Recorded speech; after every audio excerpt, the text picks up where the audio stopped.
উপস্থিত রয়েছেন বিশিষ্ট চিকিৎসক এবং সর্পদংশন চিকিৎসার রিসোর্স পার্সন ডাক্তার দয়াল বন্ধু মজুমদার। নমস্কার ডক্টর মজুমদার। নমস্কার। আমরা প্রথমে যে গানটা শুনছিলাম সেই গানের সূত্র ধরে যে জিজ্ঞেস করি, সত্যি কি বিষে বিষে বিষক্ষয় হয়? বিষে বিষে বিষক্ষয় হয়, সরাসরি বিষে তো আর বিষক্ষয় হয় না। আচ্ছা। সাপের বিষের যে ওষুধটা তৈরি করা হয় অ্যান্টি স্নেক ভেনাম সিরাম বা এএসভি, এটা তৈরি করার জন্য কিন্তু সাপের বিষই লাগে। আচ্ছা, তার মানে তো বিষে বিষে বিষক্ষয়ই হলো। হ্যাঁ, বলা যেতেই পারে বিষে বিষে বিষক্ষয় হয়। আমরা একেবারে আজকে এমন একটা বিষয় নিয়ে আলোচনা করছি এই রাতে, যদিও শীতকালটা তুলনামূলকভাবে সাপেদের থেকে একটু বোধহয় মানে শান্তিতে থাকা যায়, তাই তো? সাপের কামড় গুলো ঘটে কখন? একজন মানুষ যখন সাপের কাছে পৌঁছে যাচ্ছে তখনই দুর্ঘটনাগুলো ঘটে। শীতকালে যদি তার খানাখন্দ গর্তের ভেতরে যেখানে ওরা থাকে, সাধারণভাবে ওরা থাকে, সেখান থেকে বেরিয়ে আসে, অন্ধকারে তার মধ্যে আপনি একটা পা দিলেন, তাহলেই সাপটা কামড়ায়। এইভাবেই তো দুর্ঘটনাগুলো ঘটে। শীতকালে সাপেরা কিন্তু সহসা বেরোয় না, ওরা শীত ঘুমে চলে যায়, কোনো খানাখন্দ মধ্যে ঢুকে ওরা ঘুমিয়ে থাকে। সেই জন্যই শীতকালে সাপের কামড়ে দুর্ঘটনাগুলো আমরা খুব কম পাই। আচ্ছা, ধরুন সাপ কামড়েছে, এটা তো সত্যি কথা বলতে সাধারণ মানুষের পক্ষে এমনি বোঝা মুশকিল। ধরুন অন্ধকারে রাত্রে হাঁটছে, টর্চ হয়তো হাতে ছিল, হঠাৎ করে পায়ের উপর দিয়ে কিছু চলে গেল আর একটু দংশনও অনুভব করলো। এখন এটা সাপই কামড়েছে না অন্য কিছু, কি করে বুঝবে সাধারণ মানুষ? দেখুন, সাপের কামড় বললে আমরা যা বুঝি আর কি, সাধারণভাবে যেটা বুঝি, সবাই যা আমরা জানি, সেটা কি হয়। একটা খুব পুরনো কবিতা আপনাকে শোনাই।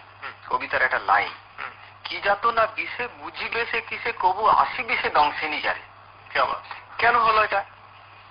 যাকে কোনোদিন সাপে কামড়ায়নি তাকে বোঝানো কিন্তু মুশকিল যে সাপ কামড়ালে কি হয়। তো সবাইকে তো বারবার সাপে কামড়ায় না। এই কথাটা এসছে কোথার থেকে? আসলে ফণাযুক্ত যে সাপগুলো, গোখর বা কেউটে সাপে, এটা যদি কামড়ায় এটা ভয়ঙ্কর যন্ত্রণা হয়।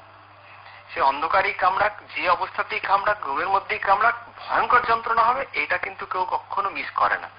সাপে কামড়েছে বোঝাই যাবে। কিন্তু এছাড়াও আরো অন্তত 2 রকম সাপ আছে আমাদের পশ্চিমবঙ্গ রাজ্যে, যাদের কামড়ের সঙ্গে সঙ্গে কিন্তু এরকম যন্ত্রণা হয় না। আচ্ছা, তাই আমি যদি মাথার মধ্যে রাখি যন্ত্রণা হচ্ছে না, তাহলে বোধহয় আমাকে সাপে কামড়ায়নি, তাহলে কিন্তু ভুল হয়ে যেতে পারে। তাহলে আপনাদের মাথায় এখন প্রশ্ন আসছে, তাহলে কি বলছেন সাংঘাতিক কথা, সাপে কামড়াবে যন্ত্রণা হবে না, সে আবার কি সাপ? একটা খুব রহস্যজনক সাপ আছে আমাদের পশ্চিমবাংলায়, গোটা ভারতবর্ষেই আছে, এমনকি বাংলাদেশ, শ্রীলঙ্কা, নেপালেও আছে। সেটা হচ্ছে রহস্যময় কালাচ সাপ। কালাচ, কালাচ বা কালাচিতি। আচ্ছা, ইংরেজিতে বলা হয় কমন ক্রেট। ভীষণ রহস্যময় সাপ। কিন্তু এই সাপটা যতগুলো সাপ গোটা পৃথিবীতে আছে তার মধ্যে সব থেকে বেশি মিস্টেরিয়াস আমরা বলি, ভীষণ রকম রহস্যময়। কিরকম? এই সাপটা ঘুমের মধ্যে যদি একটা কাউকে কামড়ে চলে যায় বুঝতেই পারবে না। আপনাকে আমি একটা কালাচ সাপের কামড়ের একটা রোগীর ইতিহাস বলবো, কেস হিস্ট্রি যেমন আমরা বলি, একটা ইতিহাস বলবো, তাহলে বুঝতে পারবেন যে কি ভয়ঙ্কর অবস্থা হতে পারে কালাচ সাপের কামড়ে। আর একটা সাপ আছে, সেটা আমরা সবাই জানি, পশ্চিমবাংলায় অনেক আছে এই সাপটা, সেটা হচ্ছে চন্দ্রবোড়া সাপ। ইংরেজিতে রাসেল ভাইপার বলে। রাসেল ভাইপার কামড়ালেও কিন্তু যন্ত্রণা হয়, জায়গাটা ফুলে ওঠে। কিন্তু আমাদের কাছে অনেকগুলো কেস হিস্ট্রি আছে, রাসেল ভাইপার সাপে কামড়েছে অথচ রোগী বুঝতে পারেনি তাকে সাপে কামড়েছে।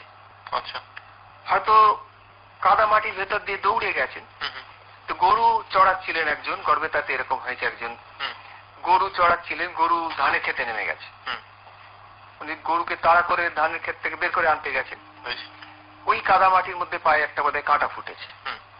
সন্ধ্যেবেলা বাড়ি ফিরে এসছেন, কাদা মাটি পা ধুয়ে পরিষ্কার করেছেন, স্নান টান করে খাওয়া দাওয়া করেছেন, কিন্তু যে একটা কাঁটা ফুটেছে তার ব্যথা আর যাচ্ছে না, জ্বালা ব্যথা চলতেই থাকছে, ক্রমশ যেন পাটা ফুলে যাচ্ছে। সাধারণভাবে একটা কাঁটা ফুটলে তো এটা হয় না। তখন ওনার সন্দেহ হয়েছে, উনি গর্ভবতী হাসপাতালে এসে পৌঁছেছেন। ডাক্তারবাবু কিন্তু দেখেই বুঝতে পেরেছেন যে ওর পায়ে চন্দ্রবোড়া সাপে কামড়েছে। আচ্ছা, কিন্তু যে কালাচ সাপের কথা আপনাকে বলছিলাম, এটা নিয়ে আমাদের অনেক কাজ আছে। আমি যখনই ডাক্তারবাবুদের সাথে কথা বলি, আমি প্রথমেই এটার কথা বলি, যাতে এটা না ভুল হয়ে যায়। আপনাদের যদি আমি বছর 3 আগের একটা কেস হিস্ট্রির কথা বলি, শুনুন। নীলরতন সরকার মেডিকেল কলেজ হাসপাতাল আমাদের রাজ্যের মধ্যে 2য় বৃহত্তম হাসপাতাল। এখানে কলকাতার পাশ থেকে লেদার কমপ্লেক্স থানার ওখান থেকে একজন 32 বছর বয়সের সুস্থ সবল যুবক এসে ভোর রাত্রিরে ভর্তি হয়েছেন পেট ব্যথা নিয়ে। পেট ব্যথা বলেছেন ডাক্তারবাবুকে। উনি কিন্তু আমাকে কিছু কামড়েছে বা কিছু কোনো কথাই বলেননি। 5.5 ঘন্টা তার পেট ব্যথার চিকিৎসা হলো। আমরা যা করি, স্যালাইন দিয়েছি, ইঞ্জেকশন দিয়েছি। 5.5 ঘন্টা পরে ডাক্তারবাবুরা ছুটি করে দিয়েছেন, তোমার কিছু নেই, তুমি বাড়ি যাও। উনি কিছু শরীরে অস্বস্তি অনুভব করেছিলেন। উনি আবার গিয়ে আমাদের ন্যাশনাল মেডিকেল কলেজে ভর্তি হয়েছেন দুপুর 12টা 10-এ। দুপুর 12টা 10 থেকে সিনিয়র ডাক্তারবাবুরা দেখেছেন, পেট ব্যথার চিকিৎসা হয়েছে।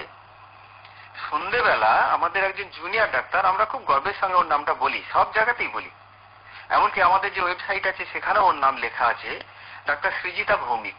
আচ্ছা। ও হাউস স্টাফশিপ করছে তখন আমাদের হাসপাতালে, মাত্রই 3-3.5 মাস হাউস স্টাফশিপ হয়েছে। বেশ। কি তার অভিজ্ঞতা বুঝুন। কিন্তু ও এই রুগীটাকে যখন সন্ধ্যেবেলা দেখেছে, দেখার সাথে সাথে কিন্তু ও নিশ্চিতভাবে ওর ডায়াগনোসিস হয়ে গেছে যে একে কালার ছাপে কামড়েছে। তো শুনতে কেমন একটা গল্প গল্প লাগছে না? দুটো মেডিকেল কলেজে বড় ডাক্তারবাবুরা দেখলেন, পেট ব্যথা চিকিৎসা করলেন, তারা পেট ব্যথা বলে বাড়ি চলে গেলেন। একটা জুনিয়র হাউস স্টাফ ডায়াগনোসিস করে ফেললো। তাহলে কি পাওয়া গেল?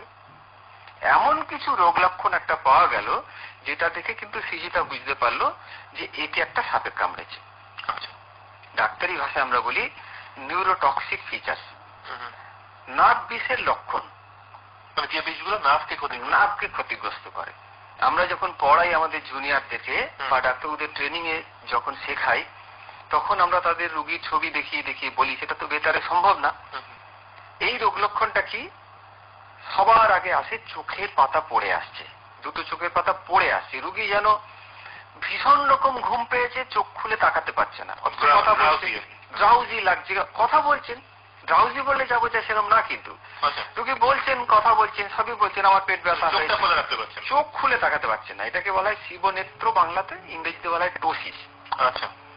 আমি আমার জুনিয়রদের সবসময়তেই বলি, যে কোনো রুগী, সে পেট ব্যথায় রুগী হোক, গলা ব্যথায় রুগী হোক, গাঁটে গাঁটে ব্যথায় রুগী হোক, যা কিছু নিয়েই আসুক, যে কোনো সময়তে, ভর্তির 2 ঘন্টা পরে হতে পারে, 20 ঘন্টা পরে হতে পারে, যদি দেখা যায় রুগীর চোখের পাতা পড়ে আসছে, তাহলে কিন্তু সব সময়তেই মাথায় রাখতে হবে একে বোধহয় কালার ছাপে কামড়েছে। সব রুগী যার চোখের পাতা পড়ে আসছে তাকে দেখলে কি কালার ছাপ ভাববো আমরা? সেটা তো ভাবার কথা না। এই যে রোগ লক্ষণগুলো বললাম, যেটা নিয়ে রুগী আসতে পারে, আমাদের এই নীলরতনের যে রুগী এসেছিলেন পেট ব্যথা নিয়ে, কালার ছাপের কামড়ের কিন্তু খুব কমন রোগ লক্ষণ হচ্ছে এটা, পেট ব্যথা। সকালবেলা পেট ব্যথায় ঘুম ভেঙে গেল, মনে হচ্ছে আমার পেটে একটা কিছু অস্বস্তি, বদ হজম হয়েছে, কি পায়খানা হবে, পেট খারাপ হয়েছে, কিন্তু দেখা গেল পায়খানা ঠিক হচ্ছে, কিন্তু পেট ব্যথা যাচ্ছে না, গোটা শরীর জুড়ে একটা অস্বস্তি। এই লক্ষণটা আমি সবাইকেই মাথায় রাখতে বলবো, শুধু সাধারণ মানুষকে না, আমি ডাক্তারবাবুদেরকেও কিন্তু বলছি, যারা যদি কোনো ডাক্তারবাবু শুনছেন আমাদের কথাগুলো, ভোর রাত্রিরে পেট ব্যথা নিয়ে রুগীর ঘুম ভেঙেছে, আপনি কোথাও কিছু পাচ্ছেন না। পেট ব্যথা হলে আমরা কি দেখি? পেটে বিভিন্ন জায়গায় চেপে দেখি। অ্যাপেন্ডিসাইটিস হলে পেটের ডান দিকে নিচে একটা জায়গায় ব্যথা হয়, ম্যাকবার্নিস পয়েন্ট টেন্ডারনেস বলি ডাক্তারি ভাষায়। গলব্লাডারের ব্যথা হলে পেটের ডান দিকে ওপর দিকে একটা জায়গায় ব্যথা হয়। এভাবে যদি পেটে কোনো জায়গাতে কিছু পাচ্ছি না আমি, তার পেটটা নরম লাগছে, শক্ত হয়ে নেই, কিন্তু রুগী বলছে আমার ব্যথা হচ্ছে, একে এবার আপনি নিশ্চিত হবেন কি করে? আগের রাত্রিরে যদি খোলা বিছানায় ঘুমিয়েছে, খোলা বিছানায় মশারি ছাড়া মেঝেতে ঘুমিয়েছে, আর কি, আমরা এখন তো সবকিছুতেই পরীক্ষা করি, কিছু রোগ বুঝতে পারছি না, আচ্ছা ঠিক আছে একটা ছবি করা হোক, এক্স-রে, আল্ট্রাসাউন্ড তো এখন গ্রামে গঞ্জে হয়ে গেছে, আল্ট্রাসোনোগ্রাফিতে কিছু পাচ্ছি না। এমনকি এরকম রুগী আমরা জানি তার পেটে সিটি স্ক্যান পর্যন্ত করা হয়েছে, কোথাও কিছু নেই। এই রুগী যদি কোনো সময়তে দেখেন চোখের পাতা পড়ে আসছে, সেটা সকালে ভর্তি রুগী দুপুরে হতে পারে চোখের পাতা পড়েছে, এই যেমন সৃজিতা পেয়েছিল সন্ধ্যাবেলা চোখের পাতা পড়েছে। এমনকি আমাদের দেবরা রুরাল হাসপাতালে এরকম হয়েছে, আগের দিন সকালে পেট ব্যথা নিয়ে ভর্তি হয়েছে রুগী, একজন ডাক্তারবাবু সন্ধ্যে পর্যন্ত দেখেছেন, সন্ধ্যে থেকে নাইট ডিউটির ডাক্তারবাবু দেখেছেন, পেট ব্যথার চিকিৎসা করেছেন। পরের দিন আমরা আবারও আরেকজন ডাক্তারবাবুর নাম বলি, উনি ডেবরা হাসপাতালে খুব সুনামের সঙ্গে চিকিৎসা করেছেন, এখন ডেবরা হাসপাতালে নেই, উনি কলকাতায় চলে এসেছেন, ডাক্তার রফিক। আচ্ছা। উনি 3 নম্বর ডাক্তারবাবু, পরের দিন সকালবেলা গিয়ে দেখছি সেই রুগী চোখের পাতা খুলে দেখছে না। সঙ্গে সঙ্গে শুধু আমরা একটা কথাই জিজ্ঞেস করতে বলি, আগের রাত্রিরে কি মেঝেতে ঘুমিয়েছিলেন? যদি রুগী বলে খোলা বিছানায় ঘুমিয়েছে, মেঝেতে ঘুমিয়েছে, তাহলে আপনি স্থির নিশ্চিত হয়ে গেলেন যে তাকে কালার সাপে কামড়েছে। এইবার প্রশ্ন আসবে যে তাহলে কি আমি পরীক্ষা কিছু নেই, রক্ত পরীক্ষা করে দেখে নেবো, কি অন্য কিছু পরীক্ষা করে দেখে নেবো? খুব দুঃখের সঙ্গে আপনাদের জানাই, সাপের কামড়ের রোগ লক্ষণ নির্ণয় করার জন্য আমেরিকাতে, জাপানে, অস্ট্রেলিয়াতে কিছু কিছু রক্ত পরীক্ষা এসে গেছে, অনেক বছর আগে এসে গেছে। আমাদের দেশে এখনো আসেনি। এটা দরকার নেই, কোনো রক্ত পরীক্ষার দরকার নেই। আমরা যে সমস্ত রোগ লক্ষণ দেখি সেই দেখেই কিন্তু বোঝা যাবে যে তাকে সাপে কামড়েছে কি কামড়ায়নি, শরীরে বিষ ঢুকেছে কি ঢোকেনি। তার মধ্যে একটা নিশ্চিত লক্ষণ কি, 2 চোখের পাতা পড়ে আসছে। তার কোনো রোগ ছিল না আগে, সেই রুগী সুস্থ সবল লোক, যেমন বললাম আমার নীলরতন সরকারের রুগী, 32 বছর বয়সের সুস্থ সবল একজন যুবক, হঠাৎ করে সকালবেলা পেট ব্যথা নিয়ে ভর্তি হয়েছেন, সন্ধ্যেবেলা তার চোখের পাতা পড়ে আসছে। এই রোগ লক্ষণটা কিন্তু নার্ভ বিষযুক্ত সাপের কামড়েই হয়। কালাচের ক্ষেত্রে এই যে বললাম, সাপ কামড়েছে এই কথাটাই বলবে না আপনাকে এসে রুগী, সাপ কামড়েছে কথাটাই বলবে না, জানতেই পারবে না। একটা মশার কামড়ের মতো সূক্ষ্ম কামড়, ঘুমের মধ্যে মরে থেকে যেতে পারে রুগী, ঘুমের মধ্যে মরে থেকে যেতে পারে। কেন, কতটা সময় দেয় মানে কামড়ানোর পর? এই যে আমি যে 2 জন রুগীর কথা বললাম, তার থেকে কিন্তু আমরা বুঝতে পারলাম কি, রাত্রির বেলা ঘুমের মধ্যে কামড়েছে। নীলরতন সরকার হাসপাতালের রুগী সন্ধ্যেবেলা, পরের দিন সন্ধ্যেবেলা, মানে ধরুন কম করে হলো 14 ঘন্টা পরে তার চোখের পাতা পড়ে এলো।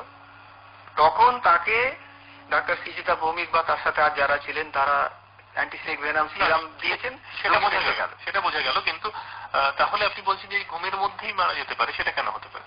ধরুন কাউকে রাত্রি 12টার সময় কামড়েছে, উনি খুব ভীষণ রকম দুর্বল ছিলেন, টায়ার্ড ছিলেন, খুব গভীর ঘুমে ছিলেন। সাধারণভাবে ওনার ঘুমটা ভাঙার কথা ছিল 6-8 ঘন্টা পরে। এই যে সাপটা, এইটা কামড়ালে একটা অদ্ভুত রকমের সিডেটিভ এফেক্ট হয়, অনেকে বলে যেটা নাকি একটু ঘুম পাড়িয়েও দেয়। তাহলে উনি ঘুমিয়েই থেকে যেতে পারেন, কিন্তু পেট ব্যথা নিয়ে ঘুম ভাঙলো না। এমন হয়েছে, আমাদের কাছে কেস হিস্ট্রি আছে, রুগী মারা গেছে, কোনো কারণ জানা যাচ্ছে না, পরে দেখা গেল তার বিছানার মধ্যে পিঠের তলায় একটা কালার ছাপ আছে। এবার আপনাদের মনে হতে পারে যে কালার ছাপটা বিছানায় আসে কিসের জন্য? অন্ধকার রাস্তায় আপনি হেঁটে যাচ্ছেন, একটা সাপ পেরিয়ে যাচ্ছিল, তার লেজে পা পড়তেই পারে, বিছানার মধ্যে কেন উঠে আসবে? এটা নিয়ে অদ্ভুত কিছু কথা চালু আছে, আমরা ইংরেজিতে হাইপোথিসিস বলি, প্রমাণ সাপেক্ষ, এখনো প্রমাণ হয়নি, কিন্তু এইগুলো নিয়ে অনেকে কাজ করছেন, এটা নিয়ে বলছেন এই ধরনের কথা, যে এই সাপটা বোধহয় ঘাম খেতে আসে, ঘাম চাটতে আসে, এই জন্য কোনো কোনো জায়গায় এটাকে ঘাম চাটা সাপ বলে। মানে এই সাপ কিন্তু তার মানে আত্মরক্ষার্থে কামড়াচ্ছে না, আত্মরক্ষার্থে কামড়াচ্ছে না, কিন্তু মানে ও আসছে, মানে কামড়াচ্ছে বলতে পরের কথা, মানে কিন্তু আসছে মূলত ঘামের গন্ধে। ঘামের গন্ধে, ঘামটা যেন তার একটা ফেরোমেন এফেক্ট হয়, ওকে অ্যাট্রাক্ট করে, ওরা ওকে যেন টেনে নিয়ে আসে বিছানার উপরে। এবার ও ঘাম চাটার জন্য হয়তো পিঠের কাছে শুয়ে আছে, ঘুমের মধ্যে পাশ ফেললাম, ও তখন ছাড়িয়ে যাওয়ার জন্য একটা কামড়ে চলে গেল। ঠিক, ও তখন আত্মরক্ষার জন্য করলো, কিন্তু এসে তার মূল বা প্রাথমিক কারণ আসা ছিল হচ্ছে ঘামের গন্ধ। ঘামের গন্ধে সাপ মানুষের কন্ট্যাক্টে আসে কি জন্য? একটা অন্ধকার ঘরের মধ্যে ও হয়তো ওখানে ইঁদুরের খোঁজে এসছে, কিংবা ঘরের ভেতরে ছোট ছোট ইঁদুর কি ব্যাঙ ঢুকেছে, ও তার পিছন পিছন আসে। মানুষকে কামড়ানোর জন্য কিন্তু সাপ কখনোই মানুষের কাছে আসে না, মানুষকে ভয় পায় সাপ। মানুষকে যদি সাপের সামনাসামনি আনা যায়, সাপ কিন্তু ভয় পেয়ে চলে যাবে। কোনো জায়গাতে যদি একটা সাপ পেরিয়ে যাচ্ছে রাস্তা দিয়ে, আপনি সামনে যদি এসে গেছেন, খুব কাছাকাছি এসে গেলেও হয়তো ভয় পেল যে আমাকে আক্রমণ করবে, তার জন্য কামড়ে দিতে পারে। কিন্তু একটু দূর থেকে আপনি যদি মাটিতে একটা শব্দ করেন, হাতে যদি একটা লাঠি থাকে টকটক করেন, তাহলে কিন্তু সাপটা চলে যাবে। একটা ভুল ধারণা আমাদের যে সাপ বোধহয় তেড়ে এসে কামড়ায়, তেড়ে কখনোই কামড়ায় না, সাপ মানুষকে ভয়ই পায়। একমাত্র এই যে কালার ছাপ ভুল করে চলে আসে বিছানার মধ্যে, ভুল করে চলে আসে। আমরা একটু বন্ধুদের জানিয়ে দিই, 22437912 এবং 22131341। হ্যাঁ, আপনারাও প্রশ্ন করতে পারেন। এতক্ষণ যারা ভাবছিলেন শুধু নির্মাল্য প্রশ্ন করবে, আমরা করবো না, না তেমনটা নয়। 22437912 এবং 22131341 কিন্তু আপনারাও এই সর্পদংশন নিয়ে যদি আপনাদের কোনো প্রশ্ন থাকে আমাদের ফোন করতে পারেন 107 FM রেইনবোতে। আজকে আমাদের সঙ্গে রয়েছেন বিশিষ্ট চিকিৎসক ডক্টর দয়াল বন্ধু মজুমদার, যিনি সর্পদংশন চিকিৎসার রিসোর্স পার্সন পশ্চিমবঙ্গের। আমরা মোটামুটি এটুকু বুঝলাম যে সাপ তাহলে কামড়ালে লোকাল কিছু কিছু সিমটম হতে পারে, আর এমন কিছু কিছু হতে পারে সত্যি সেটা বোঝাই যাবে না। ধরুন সাপে যেমন কালার সাপের যেটা কথা বললেন, সাপ কামড়িয়েছে কিনা সেটাই যদি না বুঝতে পারে তাহলে একটা বুঝবে কি করে, মানে এটা তো যখন সেই সমস্যায় পড়বে পেটে ব্যথা নিয়ে বা ইত্যাদি ইত্যাদি বোঝা যাবে। এবার সাপে কামড়ালো, ধরুন সাপে কামড়েছে, আমরা মোটামুটি বুঝতে পারলাম যে সাপে কামড়েছে, প্রাথমিক চিকিৎসা কি করবো? মানে ধরুন নিকটবর্তী স্বাস্থ্য কেন্দ্রে যেতে তো সময় লাগবে, তো তার আগে পর্যন্ত আমি কি করবো? সাপ কামড়ের প্রাথমিক চিকিৎসার জন্য 2007 সালে আমাদের ভারতবর্ষের জন্য একটা জাতীয় নীতি নির্দেশিকা তৈরি করা হয়েছে। সেটাকে ইংরেজিতে আমরা সংক্ষেপে বলি রাইট, RIGHT। আর কথাটা কোথা থেকে আসছে? রিঅ্যাসিওরেন্স, মনোবল বাড়ানো, রোগীর মনোবল বাড়ানো, তার মনে সাহস যোগাতে হবে, এই হলো রিঅ্যাসিওরেন্স। আই কোথা থেকে আসছে? ইমোবিলাইজেশন, নড়াচড়া বন্ধ করতে হবে, নড়াচড়া বন্ধ করে দিতে হবে। কোথায় নড়াচড়া বন্ধ? যদি হাতে পায়ে কামড়ায় হাত পা নড়াচড়া করবে না, হাড় ভাঙলে যেমন করে একেবারে ঝুলিয়ে রাখা হয় সেইভাবে দরকার হলে গলার সাথে ঝুলিয়ে দেওয়া হবে হাতটাকে। আর যদি পিঠে কামড়ায় তাকে শুইয়ে রাখুন, চুপচাপ শুইয়ে রাখুন বা বসিয়ে রাখুন। ভয় পেয়ে যদি দৌড়াদৌড়ি শুরু করে দেয় তখন হয় কি, খুব দ্রুত রক্ত সঞ্চালন হয় আমাদের শরীরে। বিষটা ধরুন হাতে কামড়েছে বা পায়ে কামড়েছে, এটা গোটা শরীরে ছড়িয়ে যাবে। আপনার বাড়ির থেকে কাছাকাছি স্বাস্থ্য কেন্দ্রে পৌঁছতে হয়তো অনেক সময়তেই পশ্চিমবাংলায় আমাদের এরকম জায়গা আছে যেখানে পৌঁছতে 1 ঘন্টা সময় লাগে, 1.5 ঘন্টা সময় লাগে। এর মধ্যে যদি রুগী দৌড়াদৌড়ি শুরু করে তাহলে বিষ ছড়িয়ে গিয়ে তার চিকিৎসার সময়টা কিন্তু অনেক কমে যাচ্ছে, হয়তো 1/2 ঘন্টার মধ্যেই তার খুব খারাপ রোগ লক্ষণগুলো শুরু হয়ে যাবে। আর আই গেল। GH কি? Go to hospital. কোন হসপিটালে যাব? এটা কিন্তু লাখ টাকার প্রশ্ন। কোথায় গেলে সাপ কামড়ের চিকিৎসা হবে এটা নিয়ে আপনাদের আমি বলছি বিস্তৃত। এরপরে কথাটা বলে নি, শেষ কথাটা টি, RIGHT। টি হলো কি? Tell the doctor. যাকে কামড়েছে বা তার আশপাশে যারা ছিল বা বাড়ির লোক, তারা সমস্ত ঘটনাগুলো হাসপাতালে গিয়ে ডাক্তারবাবুকে বলবেন কি হয়েছিল। আমি অন্ধকারের ভেতর দিয়ে যাচ্ছিলাম, পায়ে বোধহয় একটা কিছু কামড়ালো। কিংবা আমার এই নীলরতন সরকারের রুগী যেমন বলছেন যে আমি তো সকালবেলা ঘুমের থেকে উঠে দেখলাম পেট ব্যথা করছে, উনি সাপ কামড়ের কথা বলছেনই না। আবার কত এই কালার সাপ নিয়ে কত মজার মজার কাহিনী আপনাদের আমি বলবো। ক্যানিং হাসপাতালে একজন রুগী ভর্তি হয়েছিলেন, আমাদের একটা ট্রেনিং প্রোগ্রাম চলছিল ওখানে, তখন সেই ভদ্রমহিলাকে আমরা এনে দেখালাম ডাক্তারবাবুকে। উনি মশারি টাঙিয়ে ঘুমিয়েছিলেন, মশারির মধ্যে একটা 4 ফুট লম্বা কালা সাপ দৌড়াদৌড়ি করছে, তখন ওনার ঘুম ভেঙেছে। মশারি টাঙিয়ে সুন্দরভাবে পাশে গুজে রেখে ঘুমিয়েছেন, মশারির মধ্যে সাপ দৌড়াদৌড়ি করছে, তখন উনি ছেলেকে ডেকেছে। ছেলে পাশের ঘরের থেকে উঠে এসে আলো জ্বেলেছে, সেই সাপটাকে মেরেছে। সাপ মেরে রেখে দিয়েছেন, ছেলে 1 গ্লাস জল খেয়েছে, মা 1 গ্লাস জল খেয়েছে, শুয়ে পড়েছে। ভোর রাত্রিরে মায়ের যখন শরীর খারাপ লাগছে, পেটে ব্যথা হচ্ছে, তখন ভাবছেন যে তাহলে কি বোধহয় সাপটা কামড়েছে। ওনারা এই মরে যাওয়া সাপটাকে একটা ঝোলার মধ্যে ভরে নিয়ে ক্যানিং হাসপাতালে এসে পৌঁছেছেন। উনি কিন্তু বলছেন যে আমাকে সাপে কামড়ায়নি, সাপটা আমার বিছানার মধ্যে ছিল। কিন্তু আমরা নিশ্চিত হয়ে গেলাম যে কালার সাপ যেহেতু, এটা একটা পেনলেস বাইট করেছে, কোনো ব্যথা ছাড়াই কামড়েছে। কামড়ের অনেক পরে যখন সাপটা অনেকক্ষণ দৌড়াদৌড়ি করেছে, কোনোভাবে ওনার গায়ের উপর দিয়ে হেঁটে গেছে, উনি বুঝতে পারছেন যে বিছানার মধ্যে সাপ। তাহলে কারণটা কি? আমাকে কি বলছেন উনি ডাক্তারবাবুকে? আমার বিছানার মধ্যে আমি সাপ দেখেছি, এর সাথে আমাকে রোগ লক্ষণটা মেলাতে হচ্ছে। এরকম ভাবে সরাসরি বলতেও পারেন একজন এসে যে আমাকে একটা সাপে কামড়েছে, কিন্তু আমি সাপটাকে দেখতে পাই, কি যেন একটা দৌড়ে চলে গেল অন্ধকারের মধ্যে। আমি তখন সেই রোগ লক্ষণটা দেখে তাকে বোঝার চেষ্টা করব যে তার শরীরে বিষ ঢুকেছে কিনা। আরো কতগুলো জিনিস আছে, আমরা আসবো। একটু ফোনে চলে যাই। হ্যাঁ, বন্ধু রয়েছেন দুজন ফোনে। নমস্কার। হ্যাঁ, কে বলছেন? হ্যালো। হ্যাঁ, কে বলছেন? হ্যাঁ, আপনি আপনার প্রশ্নটা বলুন। বলছি এই অ্যান্টিভেনাম সিরাপের কথা আমি শুনতে পাচ্ছি না কিন্তু। Antivenom syrup? হ্যাঁ, এই ইঞ্জেকশনটা তো গ্রামীণ হাসপাতালগুলোতে অ্যাভেলেবেল নয়। খুব আস্তে শোনা যাচ্ছে ওনার প্রশ্ন। না হ্যালো। হ্যাঁ, অ্যান্টিভেনাম সিরাপ হাসপাতালে অ্যাভেলেবেল কিনা, তাই তো? বলছি গ্রামীণ হাসপাতালগুলোতে তো অ্যাভেলেবেল নয়, তো তাহলে এখানকার পেশেন্ট গুলো এক্সাক্ট ট্রিটমেন্ট কি হয় হাসপাতালে? না, উনি বলছেন যে অ্যান্টিভেনাম সিরাপ মানে অ্যান্টিভেনাম যে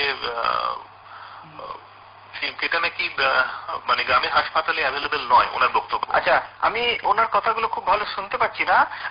আপনি কোন জায়গা থেকে ফোন করেছেন? উনি ফোন ছেড়ে দিয়েছেন এখন। আচ্ছা ঠিক আছে, উনি তো নিশ্চয়ই শুনছেন।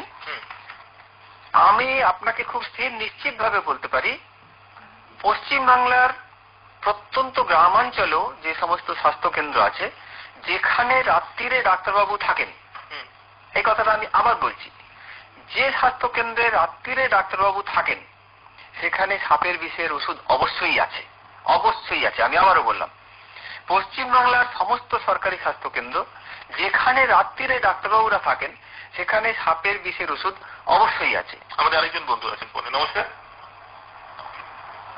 নমস্কার। হ্যালো। হ্যাঁ বলুন।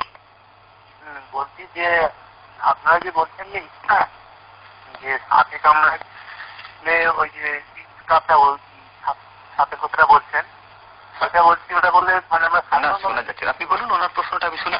না, আরেকবার বলুন। হ্যালো। প্রাথমিকভাবে ওটা কি চিকিৎসা করতে পারি? প্রাথমিকভাবে কি চিকিৎসা করতে পারেন, তাই তো?